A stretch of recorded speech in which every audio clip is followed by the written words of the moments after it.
राधे राधे दोस्तों। आज की हमारी कहानी है बनिए का बदला। एक बार बेहद मंदी के कारण एक कंजूस के पास इमली और गंवार के काफी मात्रा में पड़े रह गए। कंजूस में मजबूत बना रहा, भाव निरंतर उतरते गए तो भी उसने हिम्मत नहीं हारी।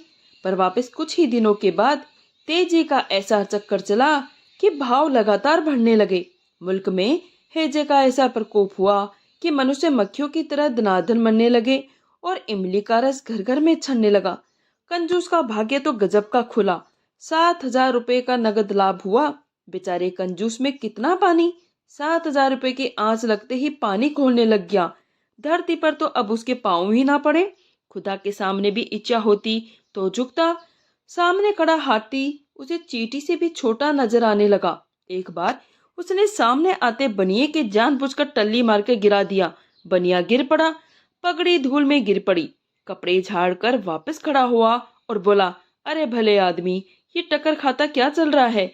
अच्छी तरह देखा तो कर। कोंजड़े ने जवाब दिया, आपकी आंखें भी गर्दन के पीछे नहीं है। अच्छी तरह देखने का जिम्मा केवल मेरा ही नहीं है। सेठ, तुम माया के स्वामी हो तो अपने घर पर हो, मुझ पर बेकार क्यों दोष जमा रहे हो? पगड़ी मेली हो गई तो मुझसे 5 पगड़ियों का हर्जाना भरवा सकते हो, पर चीज चपड़ करने की जरूरत नहीं। सेठ ने देखा कि कीचड़ में पत्थर फेंकने से अपने ही कपड़ों पर छींटे लगेंगे। कीचड़ का कुछ भी नहीं बिगड़ेगा। कभी हत्थे चढ़ गया तो सारी कसर एक साथ ही निकाल लूंगा। पगड़ी के आटे देता हुआ कहने लगा, भैया, तेरा कोई कसूर नहीं, मेरी ही गलती है। मुझे ध्यान रखना चाहिए था। तेरे कहीं लगी हो तो माफी चाहता हूँ। कंजूस बोला, तो पहले ये सीधी बात करनी थी। देखो सेठ, धन की गर्मी ज्यादा ठीक नहीं। सेठ ने कहा, इस बार तूने लाख रुपए की बात कही, पर माया के मद से कोई विरले ही बच सकता है।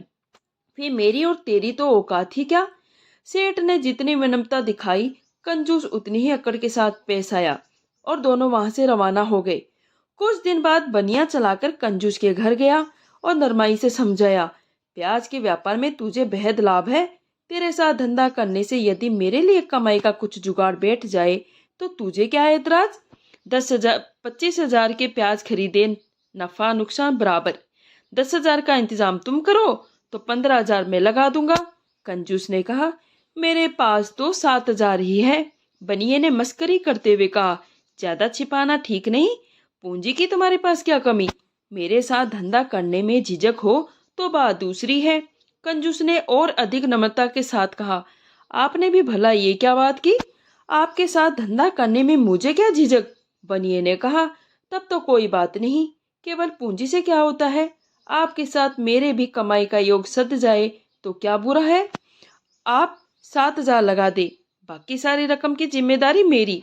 बाजार भाव का जांच कर तुम प्याज खरीद लो, फिर तो चांदी ही चांदी है। कंजूस ने कहा, तो फिर देकर किस बात की? आप रकम का इंतजाम कर दो तो मैं कल खरीद शुरू कर दूं। बनिए ने निसंकोच 18,000 गिनकर दे दिए। कंजूस ने भी अपने हिस्से की रकम मिला दी और गाड़ियों की कतारें ही लग गई। कंजूस ने तो आसपास के गांव में प्याज की झिल्ली तक न छोड़ी। चैत का महीना शुरू होते ही प्याज की खरीद आरंभ हुई तो वैसाख उतरते ही गोदाम भर गया। बनिए ने तो दरवाजे बंद कर बीजल सार के मजबूत ताले जड़ दिए। कुछ दिन बाद प्याज में एकदम मंदी आ गई।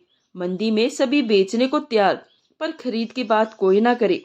बनिए ने कंजूस को बुलाकर डर ना करे बनिए ने कंजूस को बुलाकर डर का दिखावा करते हुए कहा, अब तुम कहो वैसा ही करे। मंदी का हल्ला सुन सुनकर मेरा तो कलेजा धड़क रहा है। कंजूस ने जोश दिखाते हुए कहा, अरे बनिया होकर ये डरते क्या हो? ये तो धंधा है, पर मुझे आईने की तरह साफ दिखाई दे रहा है। कल तेजी आएगी, आप किसी बात की चिंता ना करें। बनिए ने कहा, तेजी मंदी का रुख आपसे क्या छिपा है? मैं तो आप जैसा कहेंगे वैसा ही करूंगा।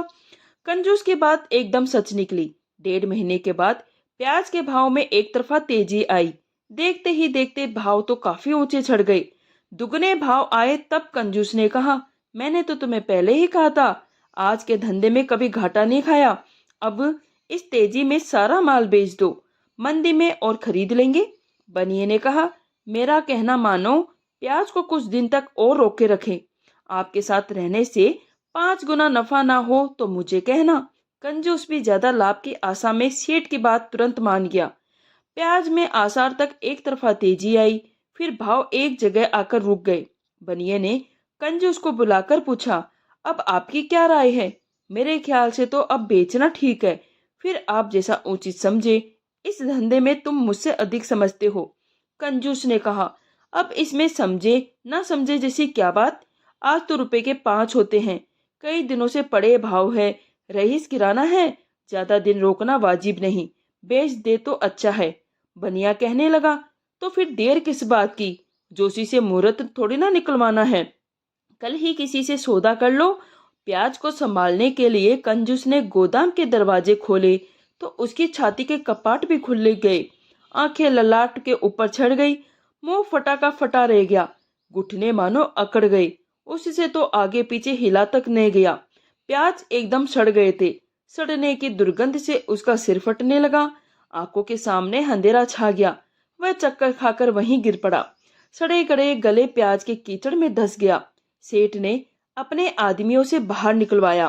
कंजूस तो एक घड़ी के बाद होश में आया। सेठ ने कहा, ये तो धंधा है, पहले ही बार में क्या ढेर हो गए, थोड़ी बहुत तो दृढ़ता रखो। मेरे लिए तो नया धंधा था, पर तुम्हें तो ध्यान रखना चाहिए था। अब इस कीचड़ का क्या करे? घाटे की आधी रकम कबूल करो और अपने हिस्से का आधा मलबा पूरे में फिकवाओ। तुम्हारी गलती से ये सारा नुकसान हुआ है। कंजूस रिराते हुए बोला। भाव की एक तरफा तेजी से मेरा दिमाग तो ठिकाने ही नहीं रहा। सेठ जी, आपके लिए तो ये घाटा आंख में काजल जितना भी भारी नहीं। मैंने तो आखिरी पाई तक इस धंधे में लगा दी। लेने हो तो मेरे प्राण बाकी है, बकाया हिस्से के लिए छूट कर दो तो जिंदगी भर आपका गुलाम बना रहूंगा। सेठ ने उसकी पीठ थपथपाते हुए कहा, घबराओ नहीं, ये तो अपने घर की बात है, पर एक खास बात के लिए अभी से सतर्क कर दूं। वापस 7,000 कभी इकट्ठे हो जाए तो भी किसी बनिए से जानबूझकर टक्कर मत खाना, पगड़ी का हर्जाना भरना मुश्किल हो जाएगा। कंजूस फटी फटी आंखों से टुक टुक सेठ की विनम्र हंसी की ओर देखता रहा। दोस्तों, ये कहानी यहीं समाप्त होती है।